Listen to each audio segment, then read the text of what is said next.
The entire house feels gloomy because someone stays in bed all day, unable to care for herself. It's frustrating to watch her sleep away the hours, and I can't help but wonder how long this will continue. My mother-in-law and sister-in-law often criticize me, saying, "Drew, it doesn't matter if Tom is married or not. Your presence doesn't change anything since you don't contribute."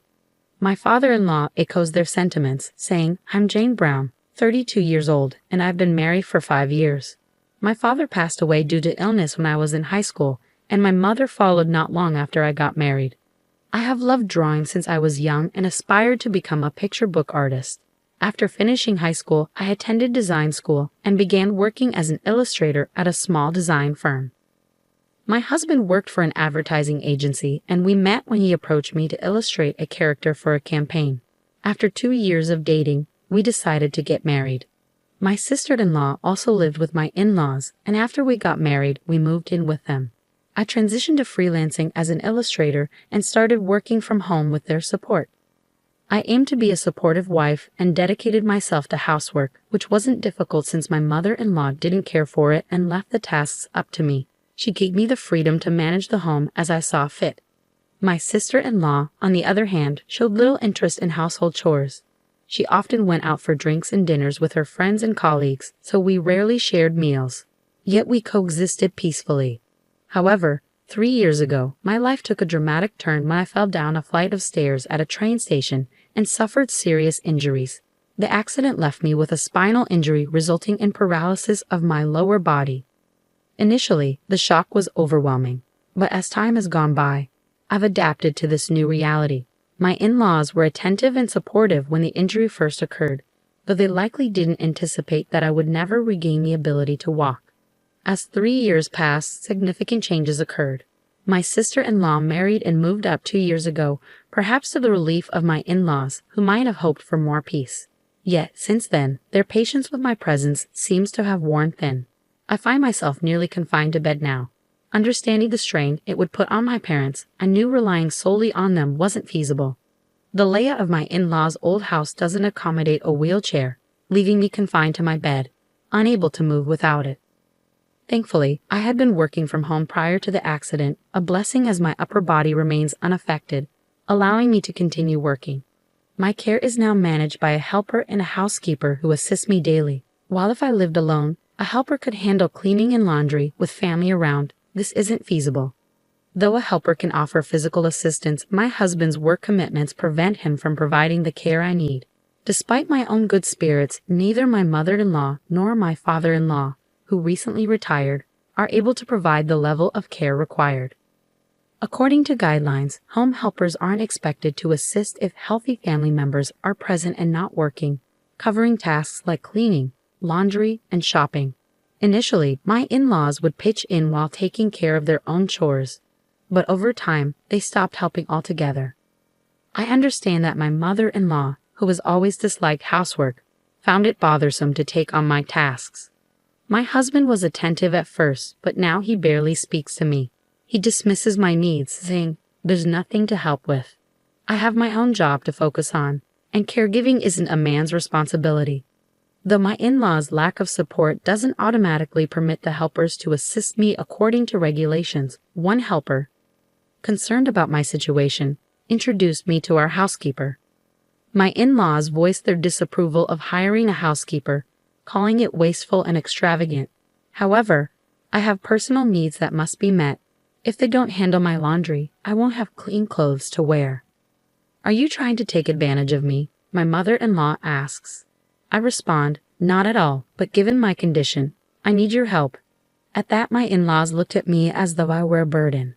My mother-in-law added, "We can't afford to spend money on a housekeeper." I assured her, "I'll handle the cost." I was grateful that I had continued working. With my financial independence, I arranged for a housekeeper to come to the house. Her name was Susie, a 52-year-old woman whose husband had passed away years ago, and she had no children. Susie's demeanor reminded me of my late mother, kind-hearted and gentle. She took excellent care of me, and I felt a sense of comfort with her presence. Now, the only people I can talk to are Susie and the helper, not my family. When Susie arrived, my in-laws quickly tried to take advantage of her. "You should handle our laundry and cleaning as well," they demanded. No, Susie replied firmly.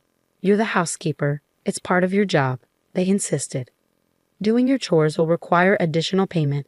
Are you willing to cover the extra cost? She countered. How dare you?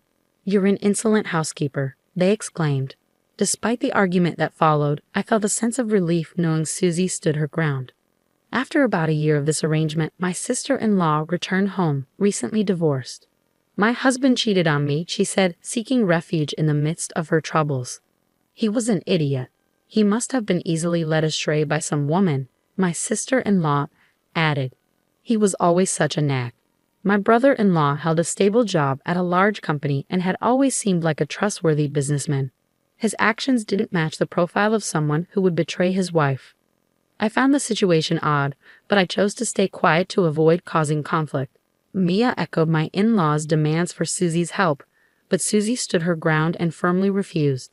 Susie wasn't fond of my in-laws, as they had never said a kind word to me. I declined their request. Susie stated, Why are you here taking care of Jane? They claimed you were a useless housekeeper just like Jane. It must be because she's not paying you enough, they continued. After all, it's just a side job for her. Jane can't even take care of herself, so I have to rely on the housekeeper for help, they said. Mia and Kelly, you both can manage on your own right, so there's no need for extra help. My in-laws' sarcastic comments intensified once Mia returned home. A bedridden wife is just a burden. Now that Mia's back, you make our house feel crowded.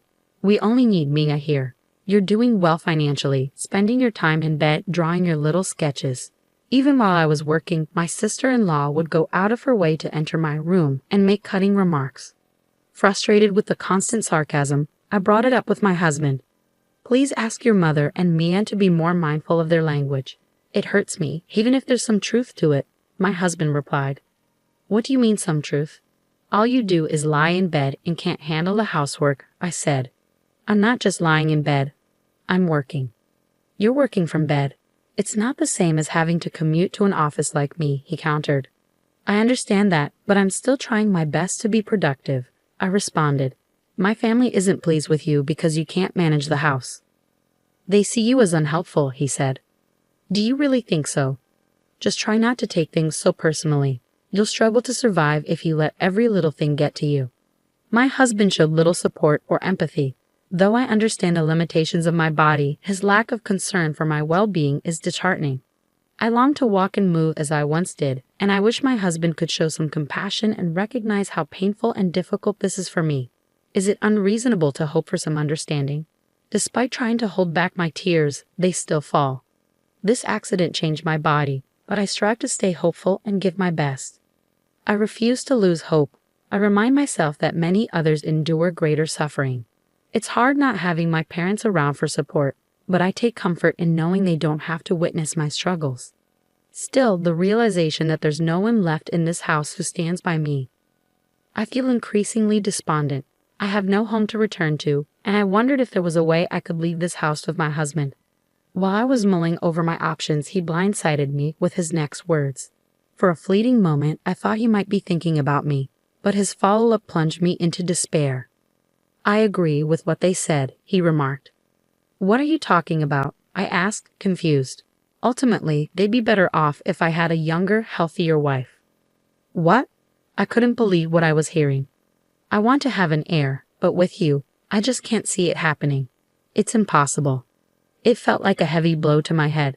The fact that my husband would speak to me like this made me realize I couldn't rely on him anymore. Though he continued to talk, I couldn't process anything beyond his desire to divorce me because he deemed me useless like a piece of trash.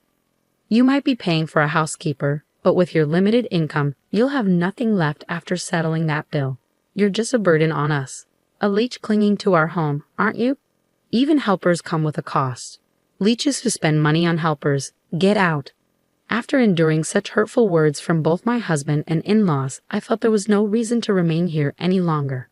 I thought to myself, I have no home to return to. I must find a new place to live. All right, I'll move out. I enlisted Susie's help in finding a new place to live. She gladly assisted me, and thanks to online procedures, the process was remarkably convenient. Once all the paperwork was sorted, I presented Tom with the divorce papers. Good, you finally made your decision. But don't blame me. Blame yourself for having such a body, he remarked callously. Very well. Are you certain you're okay with me leaving? I asked. Of course it's fine. I'll find someone more suitable for me. Everyone says I'll find a better wife. Will you be able to support yourself? He inquired. Don't worry about me, I assured him. We still have retirement funds, and Mia received ample compensation for that affair. Money won't be an issue for a while. So I won't have to rely on you anymore, he stated coldly. Sure, then do as you please, Tom replied indifferently. I couldn't help but feel that Tom was oblivious to reality. Without another word, I moved out, and despite the challenges, there were some silver linings. Living alone meant my helper could assist me with daily tasks like cleaning, laundry, and shopping, for which I was truly grateful. Additionally, I continued to rely on Susie's support as before. Interestingly, Susie was once a dedicated businesswoman at a major company before she married. Despite her digital savvy and competitive spirit, she grew weary of the corporate world and left it behind when she got married 20 years ago. She chuckled as she recounted her past. But I couldn't help but wonder if her resilience came from her experiences. Now she's more than just my housekeeper. She's managing my affairs and does so happily, seeing it as a way to lend a helping hand. Moreover, the new apartment I moved into is fully accessible for wheelchairs, allowing me greater independence. The spacious kitchen even enables me to cook for myself. Just as I was starting to settle into my new life, my ex-mother-in-law began calling me frequently. However, there was nothing left to discuss, so I chose to ignore the calls. Susie's excellent support and my ability to concentrate on my work without the ongoing drama led to significant growth in my business. I simply didn't have the time to engage with my ex-mother-in-law. A year went by. Mia still reaches out occasionally, though less frequently than before. My life had stabilized, and I decided it was time to resolve any lingering matters, so I picked up the phone. Hello. Finally, you picked up. I've been worried because you never answered the phone. Mia spoke to me in an uncharacteristically sweet voice. This was unlike her demeanor when I lived with them. I suspected she might be facing some trouble and had heard about my success. I appreciate your concern, but I'm doing well and thriving on my own. There's no need to worry about me. Oh, that's good to hear. So do you still want to come back and live with us as you did before? Excuse me?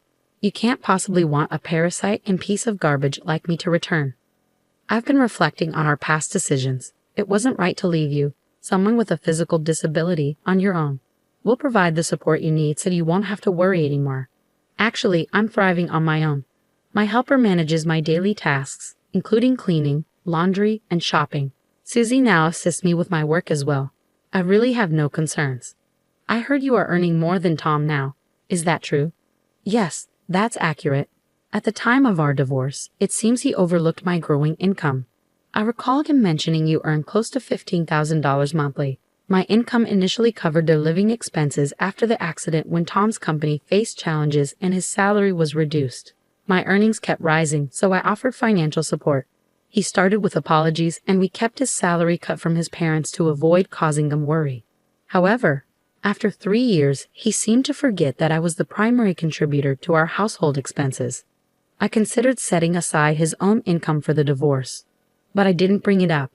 I also learned that Mia's divorce was not due to her husband cheating. It was actually her fault. He contacted me directly. He also revealed that Mia stole money from him. Mia claimed she received it as alimony, but he intends to retrieve the exact amount she took and charge her for compensation. I chose to proceed with my divorce before my in-laws could discover the truth. When I confronted Kelly about it, she was visibly shocked. Tom developed feelings for a hostess at a bar and ended up accumulating some debt. Oh, so that's why he wanted the divorce. He hoped to siphon off your income. He can forget about that. Besides, their connection was purely transactional. He was just a customer. I know, were you aware? Yes, I knew everything. Why didn't you tell me? Were you also aware that Tom's company was struggling? Yes. How could you keep this from me when you knew all along? According to Kelly, Mia ran off with her unfaithful boyfriend, but he abandoned her and left her with even more debts. Tom's company declared bankruptcy 6 months ago, and he's been job hunting since then. However, he can't find a position he deems suitable, leaving him unemployed. He's lost all self-esteem and has become a recluse. The children now living with us depleted Dad's retirement savings and we're now burdened with substantial debt. Is that so? So, if you come back, everything will be okay. I don't understand how they can say that everything will be okay after how they pushed me out of their lives. The audacity to think I would return.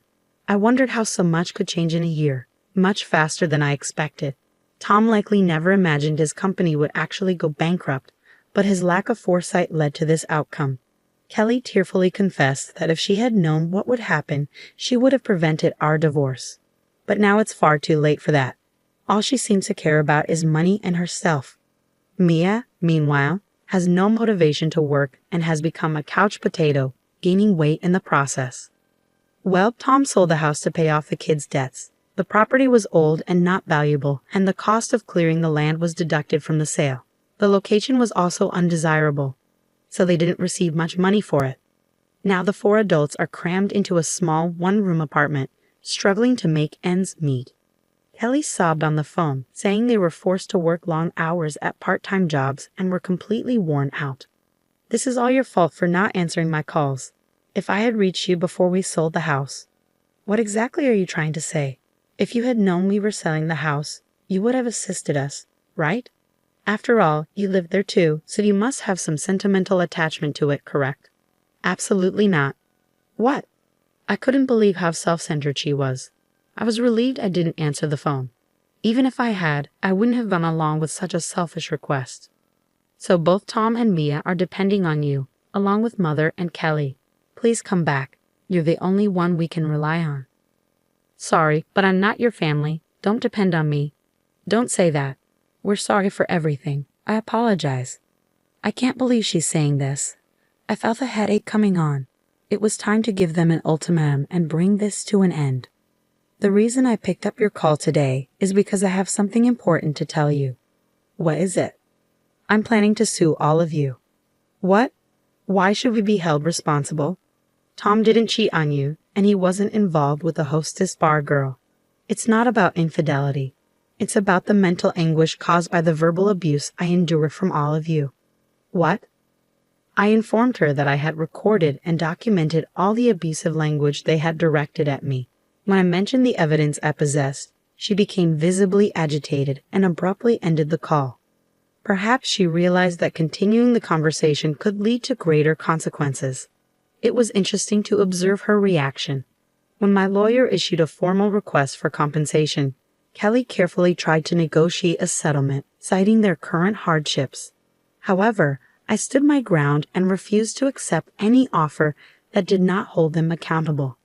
I was asked to create an illustration, which brought me a step closer to realizing my dream of becoming a picture book author. Despite all the challenges I've faced, I remain committed to approaching life with a positive attitude and not taking myself too seriously.